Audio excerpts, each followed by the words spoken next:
Selamat datang kembali di penelusuran mendalam kita. Hari ini kita langsung nyemplung ke ide yang lumayan ya provokatif lah ya, dari Nassim Nicholas Taleb. Haha, ya. Yang dari bab 6 Skin in the Game itu kan? Persis bab 6 judulnya aja udah wah, The Intellectual Yet Idiot. Atau kalau di Indonesiain, si intelektual namun idiot. Bikin kening berkerut nggak sih? Banget. Singkatannya II ya, biar gampang. Oke, II. Nah, sumber kita jelas bab ini. Misi kita kali ini kita mau coba bongkar bareng-bareng siapa sih sebenarnya yang dimaksud Taleb dengan II ini. Apa aja tandanya gitu ya. Dan kenapa ini relevan banget buat kita pahami. Apalagi di dunia sekarang, banyak banget kan ahli yang ngomong ini itu. Tapi belum tentu ngerasain langsung konsekuensinya ya. Nah, itu dia. Tapi penting nih digarisbawahi dulu. Taleb nulis ini tuh bukan sekedar iseng ejek orang pintar loh ya. Oh, bukan cuma nyindir gitu? Bukan cuma itu. Ini lebih ke kritik dia terhadap, gimana ya, sebuah sistem. Gimana ada sekelompok orang, seringkali di posisi penting, bisa terpisah banget dari dampak nyata keputusan atau ide yang mereka lontarkan. Karena nggak ada kulit dalam permainan itu, skin in the game. Tepat sekali.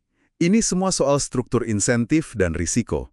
Atau ya, ketiadaan risiko itu yang akhirnya ngebentuk cara berpikir dan perilaku mereka. Oke, jadi kasarnya Taleb bilang hati-hati nih sama orang yang kelihatannya pinter, teorinya banyak, tapi nggak pernah kena getahnya kalau teorinya salah gitu ya.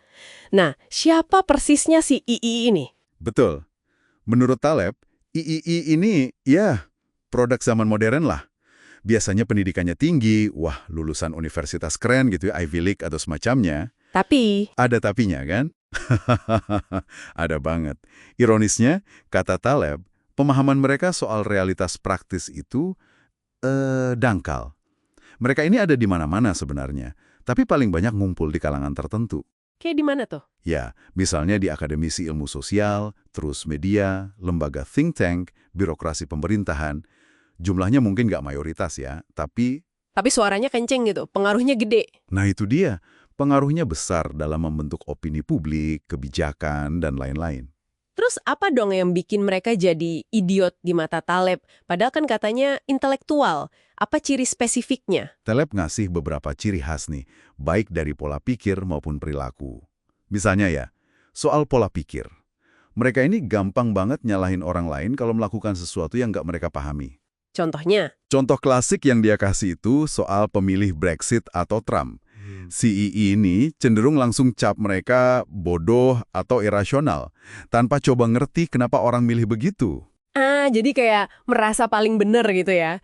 Merasa lebih tahu apa yang terbaik buat orang lain. Persis, bahkan untuk urusan hidup orang lain sehari-hari. Terus, istilah-istilah keren kayak demokrasi, hak asasi, keadilan sosial, itu sering dipakai.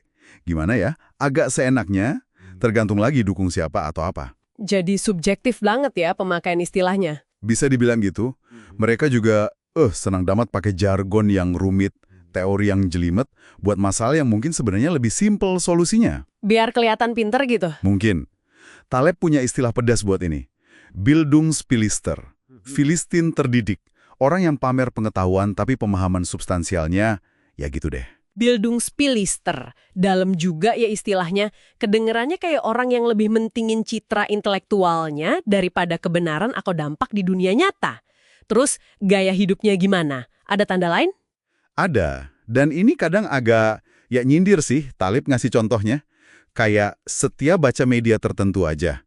Misalnya The New Yorker disebut di bukunya. Terus, jaga image banget di medsos. Jaga image gimana?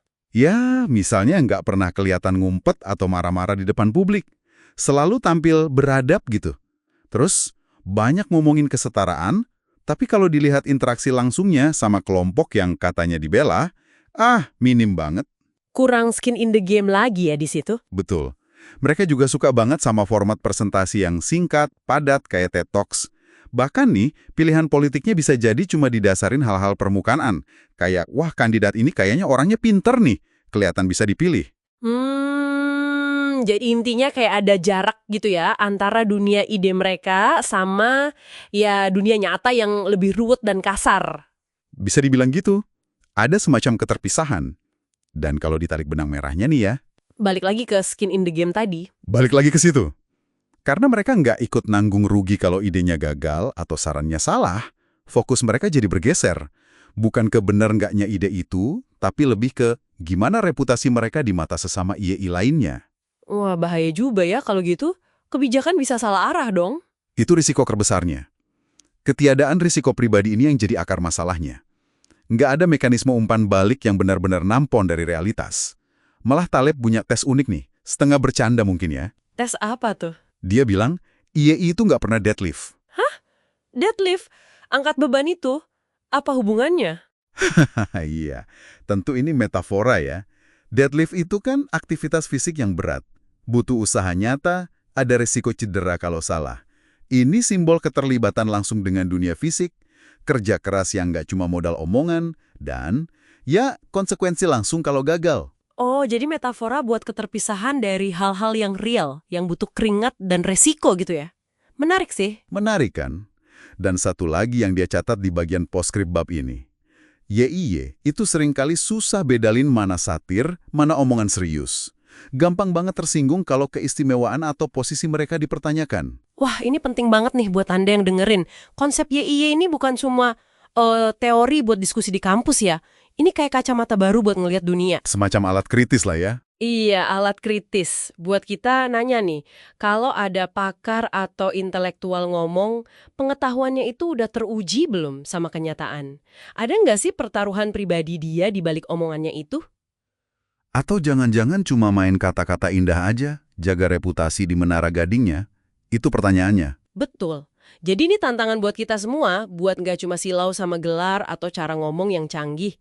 Tapi lebih lihat ke, ada nggak sih simetri antara apa yang dia bilang sama resiko yang dia tanggung kalau omongannya itu salah? Beda loh antara orang yang cuma tahu teori sama orang yang beneran paham karena udah pernah ngalamin sendiri. Lengkap sama jatuh bangunnya, sama pelajarannya ya. Nah itu dia, pengalaman dan konsekuensi itu guru terbaikan. Benar banget. Oke, sebagai penutup nih, coba deh Anda renungkan sebentar. Seberapa sering sih dalam kehidupan sehari-hari kita ngelihat ada ya jurang pemisah antara orang yang ngomongnya pinter banget, tapi pemahaman praktisnya soal dunia ini kok kayaknya kurang. Dan gimana kira-kira kalau orang kayak gitu yang nggak punya kulit dalam permainan, megang keputusan penting yang dampaknya ke banyak orang? Wah, itu pertanyaan gede tuh. Pertanyaan krusial yang kayaknya perlu terus kita pikirin bareng-bareng ya. Setuju. Oke, sampai di sini dulu penelusuran mendalam kita kali ini. Sampai jumpa di pembahasan berikutnya.